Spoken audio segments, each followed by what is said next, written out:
Well, you find me today at Gloucester Services, southbound on the M5. Got a little bit of sunshine today as well, and we met up with a regular viewer and contributor, Stephen. Stephen's arrived with his Nissan Leaf, so we're just going to have a look at Nissan Leaf. People accuse me of being a Tesla fanboy. No, I do like other cars as well, I just find them better. Anyway, Stephen, would you like to introduce yourself? Just let us know who you are. Well, I'm Steve Reisner. I'm an American, live temporarily in Banbury about 6 months out of the year. Okay, and you've got a Nissan Leaf. Right, we purchased this, we could get around and not be homebound while we're taking care of the dogs and everything with my daughter's house. So you come over here from America, spend some time here. Right, we have an EV in America and an EV here. And what do you have in America?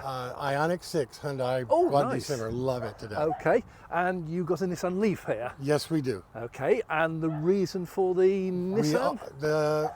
I looked around, I wanted something that was somewhat inexpensive, something that was new enough that was covered under warranty, but our needs were only for local, say under 100-mile radius, 200-mile round trip. Yep. This fits the bill perfectly. It was under 20,000 pounds last year. We paid cash and can't go wrong. Yeah. I actually love it. So you chose this one. Having chosen it, do you regret that? I do have some regrets that I didn't have a CCS from time to time, but that's only on longer journeys. But as I was telling you off camera, it hasn't been an issue. I've not ever had to wait or queue up. They've always been available for me. They are quite more expensive, but hey, I'm on holiday. That's it. So with the Nissan Leaf, what is it you like about it? The seats are quite comfortable. My wife is very picky about those. Because you're reasonably tall. I'm reasonably tall. It has excellent pickup.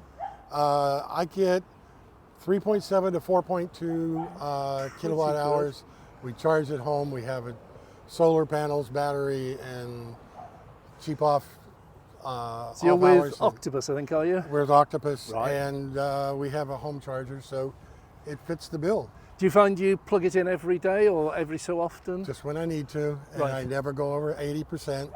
I hardly ever go much below 50 because I never know when the wife might need the car. Yeah. It's always nice to keep a certain level there just in case you suddenly need it, but there's no need to keep it at 100% all the time. My mother in her ice-powered car, we got below a quarter of the tank, she had to fill it up. With me, I get below 40% ice to top it up to 80. Yeah. But we only do it for 3 hours, so it'll only get me about 30%, so anywhere 40 to 50, and it tops up to 80. So for any of the EV doubters out there who say EVs are not a sensible choice, they're failing and everything else, what would your opinion be as an owner? I'd say rubbish. I mean, to be honest with you, there's very little to service. Yeah. Right now, MOT, the tax situation is such that we're quite happy. Great cars, aren't they? Yeah. Yeah.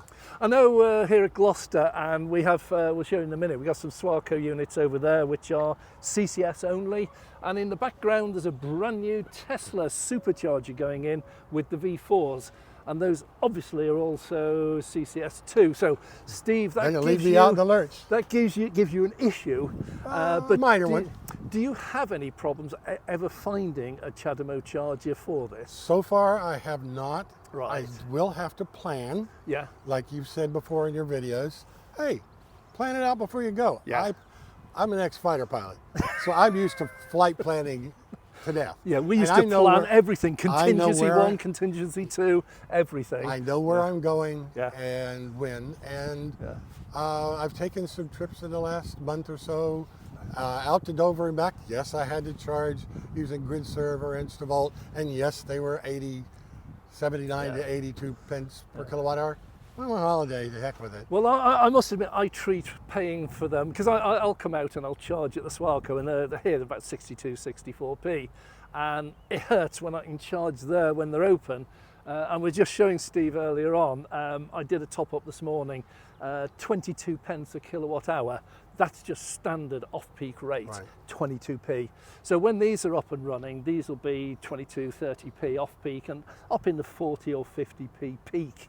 And when I go over there to film for some of the videos, I'm paying 60, or GridServe 79, or Instavolt I'm paying 85p, and I only put 1 kilowatt in. But I did some planning. I just recently went up to Manchester to watch a football match, and I went online with the Zap map, found that the local Tesla about 2 miles away from my hotel had a pod point charger. Yeah. I did have to download their app. I did have to upload 20 quid. Okay, fine. But I used up all 20 quid. Went from wherever I was, maybe at 20% up to 80% for exactly that 32 kilowatts. Yeah. And I had 82%. Yeah. I drove all the way back to Banbury and still had 8% left when I got home. It's just a little bit of pre-planning, as I always say in the videos, and also just treat these 79, 85p ones, just treat it like an ice cream at the beach. You get ripped off, but you don't do it every day. And besides, don't worry about stuff you can't control. Exactly. Now, I'm interested a little bit to hear about, not interested a lot to hear a little bit about your experience in America. Okay. Because you've got a Ioniq 6 over there. Had it since December. So that was me. That was you, okay.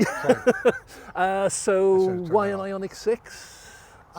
We looked at a number of EVs, mostly online, and then narrowed it down to 2 that were at dealers in our local area. One was Tesla that just opened in the fall. I set my wife in the Tesla, and within seconds she said, "I don't like this car." I went, "Okay, I can understand that." Yeah. One of the things that we liked about the Ioniq 6 from Hyundai was that not everything was dependent upon the touchscreen. Yeah. They had dual 12.3 inch screens, and they had some climate controls and other commonly used buttons and knobs. And coming from an ICE car, that was wonderful.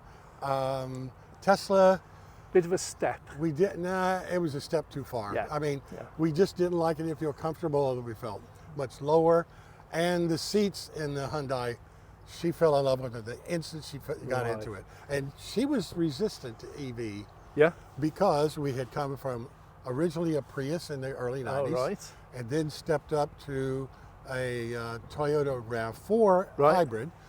We're getting 50 to 45 miles per gallon in both of those. But now we use solar panels. We have free energy to drive that.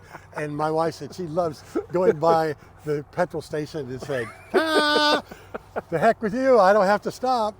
How do you find, I know you have your home charging over there, so charging is probably not such a big issue, but obviously you will travel on occasions. How do you find the public charging network over there, the Electrify America and those? I can't say that much about it yet because we purchased in late December, right between Christmas and New Year's. So this is quite And then new. I came over here in January. And so therefore I haven't had an opportunity or a need to charge other than before our charger was installed in our home. We used Electrify America, which was included in a deal of up to 30 minutes free charging for a year or 2. It doesn't matter how good or bad it is, it's free. And it happened to be right at a Costco, which we go to once or twice a week anyway. And like you said, charge when you need to. Only up to 80%. We hardly ever have needed it. Now, I don't know that there's not going to be a big issue because it's CCS over there, not Chatamo. It'll be a little more dear, but I'll do as I do here in this car, figure out how much I need, only top up to what I need to get me back to home. I might have a bit of bad news for you, Stephen. Okay. And that is that you say over in America it's CCS2.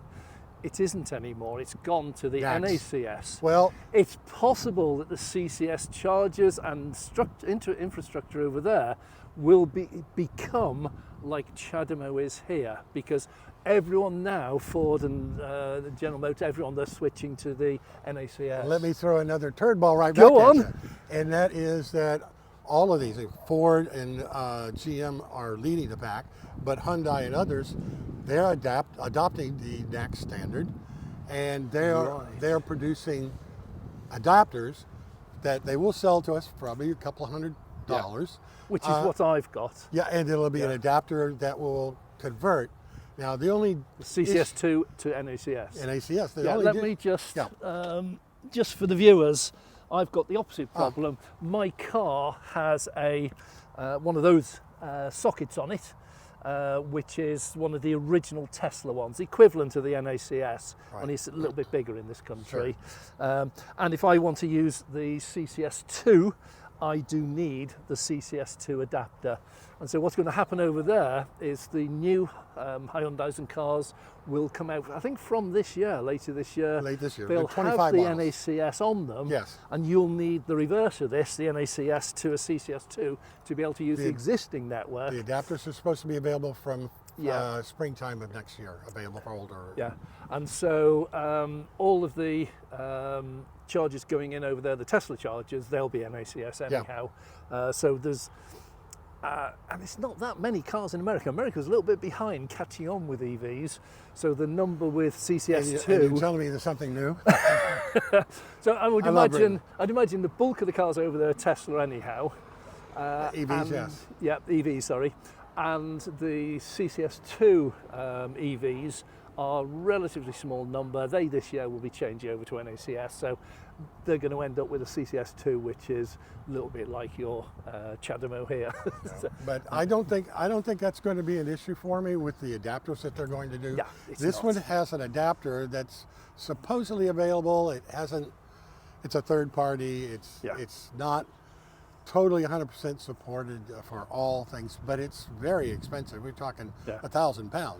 Yeah, I've seen them advertised for $7,000. Yeah, but they're crazy. That's just not going to be worth it. I mean, you'd be better. How many years would you have to use that, topping it off to get your money back? Exactly. Just go ahead and pay the 82p and just say the heck with it.